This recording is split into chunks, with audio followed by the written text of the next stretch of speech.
বন্ধুরা, আজকে আমরা নতুন আরেকটা ভিডিও নিয়ে আসছি। আর আজকে আমি মজাদার একটা নাস্তা বানাই আপনাদের দেখাবো। আর এর জন্য কিছু আলু সেদ্ধ করে নিছি। তো আলুগুলো কিভাবে করবো পুরো ভিডিওটা দেখবেন। আসসালামু আলাইকুম বন্ধুরা। তো আজকে আলু দিয়ে আর কর্নফ্লাওয়ার দিয়ে, এই যে কর্নফ্লাওয়ার নিছি, কর্নফ্লাওয়ার দিয়ে মজাদার একটা নাস্তা তৈরি করব। তো তৈরি করে আপনাদের দেখাবো, একদম শর্টকাট নাস্তা। তো পুরো ভিডিওটা দেখবেন আর আমার চ্যানেলটা সাবস্ক্রাইব করবেন। তো এই যে প্রথম আলুগুলো ছিলে নিই। তো আলুগুলো ছিলে নিলাম আর এখন ভালো করে হাত দিয়ে একদম ময়ান করে নেব। আপনারা চাইলে অন্য কিছু দিয়েও এটা ভালো করে একটা একদম মিহি করে নিতে পারেন। তো আমি হাত দিয়েই করতে আসি।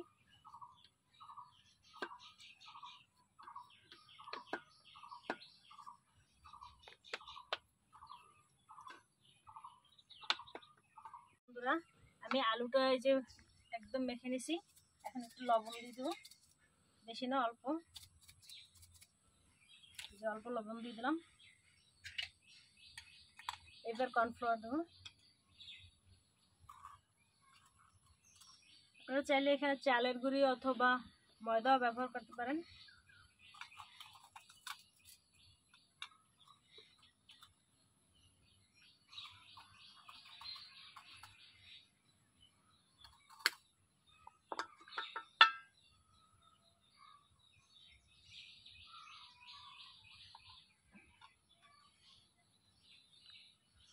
তো এখন এটাকে আবার ভালো করে মাখুন। তো এই যে আমার এটা মাখার একটা ডো তৈরি করে নিলাম। এখন অল্প একটু তেল দেবো, হাতে মেখে নেব,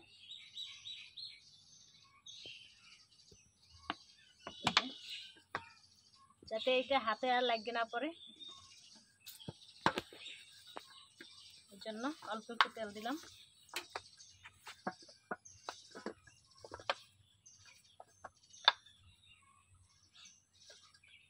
এবার হাতটা ভালো করে পরিষ্কার করে নিই। আর তারপর আমি এই যে নাস্তাটা রেডি করি। একটা ডো তৈরি করে নিলাম। এখন যে হাত ধুয়ে নিছি, একটু হাতে তেল মেখে নিই।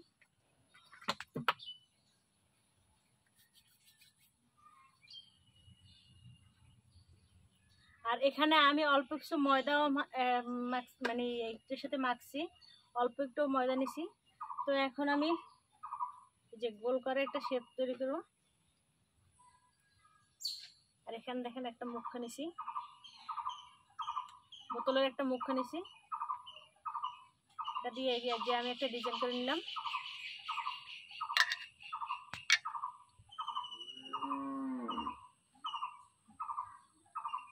তো আপনারা চাইলে বড়ও করতে পারেন কিংবা ছোটও করতে পারেন। তো আমি এই সাইজই করে নিলাম।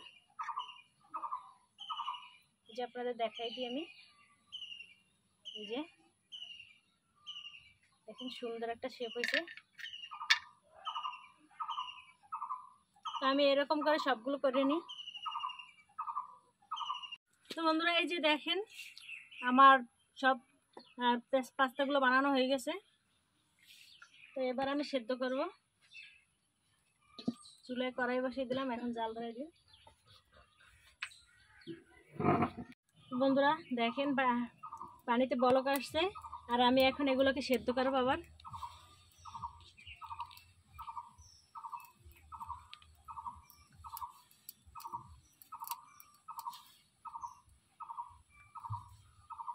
তো সবগুলো আমি দিয়ে দেবো এভাবে। আর 10 মিনিটের মতো আমি একটু সেদ্ধ করে নেব, তারপর তুলে নেব।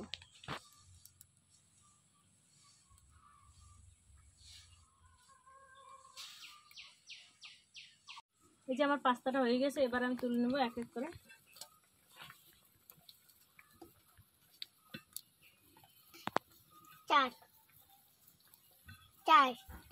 এবার আমি সবগুলো তুলে নেই।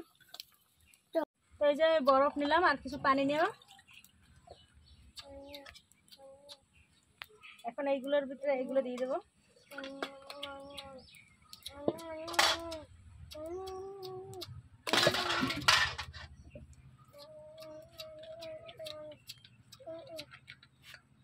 তাহলে আর এই পাস্তাগুলো ভাঙবে না। এই জন্য আমি এইভাবে কিছুক্ষণ রেখে দেবো, যাতে বরফগুলো গলার পর আমি এগুলো তুলে নেব। ঠান্ডা পানিতে একটু সময় ধুয়ে ভিজিয়ে রাখিয়ে এই যে চুলায় কড়াই বসিয়ে দিলাম আর পেঁয়াজ দিয়ে দিলাম।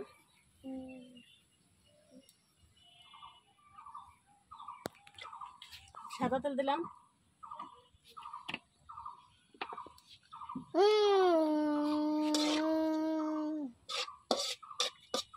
আর পেস্টটা একটু ভাজে নেব।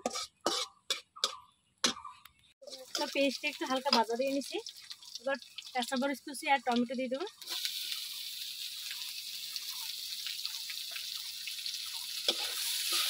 এটা বানানোর যে একটু কষ্ট, মানে সময় লাগে, তাও একটু তাড়াতাড়ি করা হয় আর ঝামেলা ছাড়াই একদম।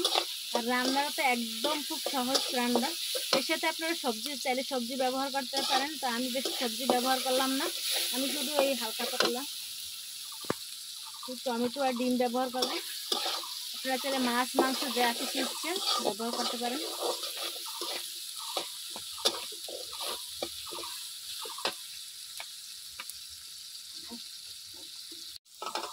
তো এবার আমি ডিম ভেঙে দেবো।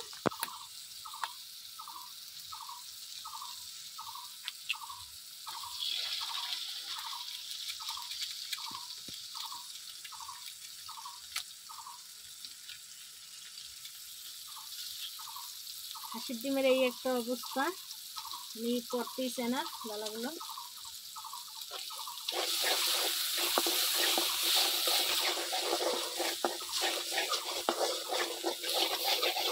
ডিমটা ভালো করে এভাবে বাইরে ছেড়ে নিতে হবে, একদম ভাজা ভাজা করতে হবে।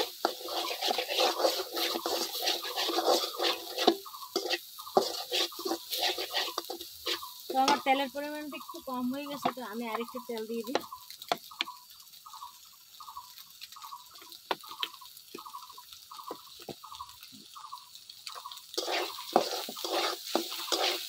দেখেন এখন আমি পাস্তাগুলো দিয়ে দেবো।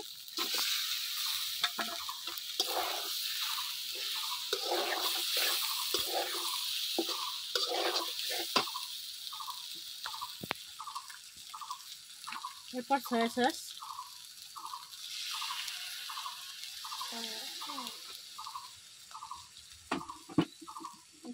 কিছু একটু বেশি বেশি দিয়ে দিছি। আপনারা চাইলে কমও ব্যবহার করতে পারেন। টমেটো সস,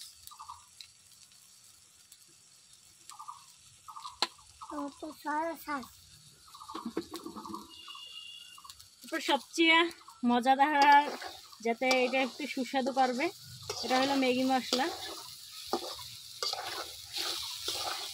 এবার আমি ম্যাগি মশলাটা দিয়ে দেবো। এখানে ম্যাগি মশলা দিলে আর লবণের প্রয়োজন হয় না, যেহেতু আমি পাস্তা ভিতরে বানানোর সময় একটু লবণ দিয়ে দিছি, তাই লবণ আর দেওয়ার প্রয়োজন নাই।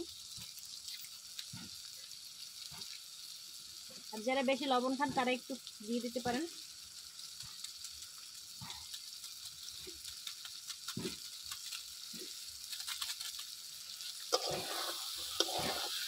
এই যে এবার নেড়ে চেড়ে উঠে নিলেই আমার পাস্তা রেডি। একদম শর্টকাট এবং খুব সহজ একটা রেসিপি।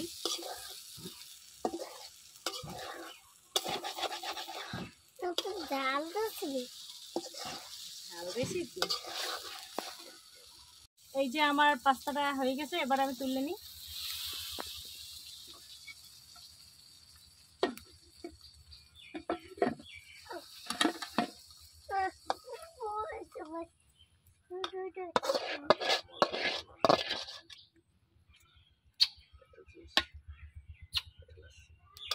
তো এই যে আমার নাস্তাটা রেডি, দেখেন একদম খুব সহজ একটা নাস্তা। তো কেমন হলো নাস্তাটা কমেন্টে জানাবেন, আর আমার চ্যানেলটি সাবস্ক্রাইব করে দেবেন, পেজটি ফলো করে পাশে থাকবেন সবাই।